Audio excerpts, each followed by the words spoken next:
So the Israel officials have officially voted to take the rest of the Gaza Strip. So there was a ceasefire in, I think, February, March. Israel immediately violated that ceasefire, and the ceasefire broke down in mid-March. Since that time, they have taken 50% of the Gaza Strip. They have just voted this morning to take the rest of the Gaza Strip. Now, when they ended that ceasefire, they also ended humanitarian aid. So the people that are in there without food, fresh water, fuel, shelter, all of that, they have been pushed toward the southern side of Gaza, and they are going to continue to push thousands of Palestinians out of Gaza. For the people who voted for Donald Trump or voted third party because they wanted to punish her, how is that going for you? That was a very, very sound, logical thing to do, wasn't it? Part of Israel's plan is to dismantle Hamas. Their way of doing that is making it so Hamas cannot distribute humanitarian aid. Let's just back that up. Hamas is trying to distribute humanitarian aid. Hamas. But Israel is allowing these people to starve, to go without water. They are unaliving by the thousands. They cannot get any type of health care. Women and children are the majority of the people suffering from this. And Israel is like, yeah, let those people suffer because it loosens Hamas's grip on the people. Meanwhile, they're not supplementing that aid.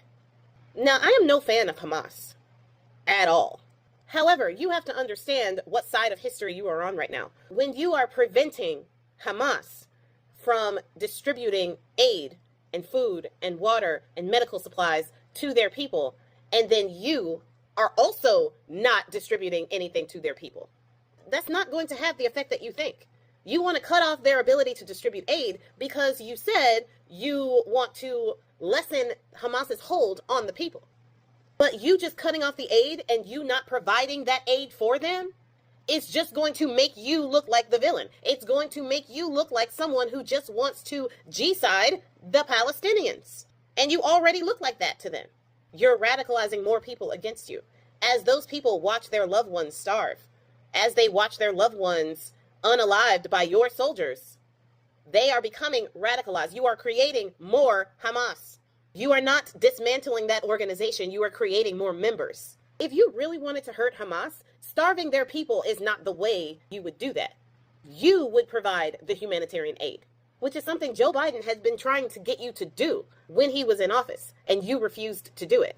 You cannot claim the moral high ground when you are starving tens of thousands of people. Speaking of, in their vote to take the rest of Gaza, they are calling tens of thousands of reserve soldiers. Boots on the grounds in Gaza. That is something that Joe Biden was trying to fight against. That is something that Kamala Harris would have continued that fight. Where is Trump? What is he doing to stop this? You guys voted against Kamala to punish her because you thought that Trump would be better on this subject. Where is he? Well, I'll tell you.